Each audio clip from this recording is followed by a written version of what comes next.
அன்புமணியை பாமக தலைவராக தேர்தல் ஆணையம் அங்கீகரித்ததை எதிர்த்து ராமதாஸ் தொடர்ந்த வழக்கு. உரிமையியல் நீதிமன்றத்தை நாட டெல்லி உயர்நீதிமன்றம் உத்தரவு. திருப்பரங்குன்றம் மலை மீது உள்ள தூணில் தீபம் ஏற்ற அனுமதித்து தனி நீதிபதி பிறப்பித்த உத்தரவை எதிர்த்து மேல்முறையீட்டு மனு. சட்டம் ஒழுங்கு பிரச்சினையை ஏற்படுத்திவிட்டதாக தமிழக அரசு குற்றச்சாட்டு.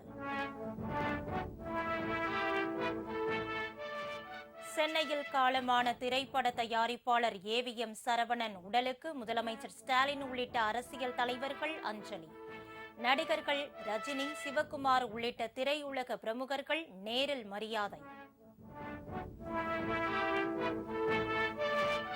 சென்னை மற்றும் புறநகர் பகுதிகளில் மீண்டும் மழை.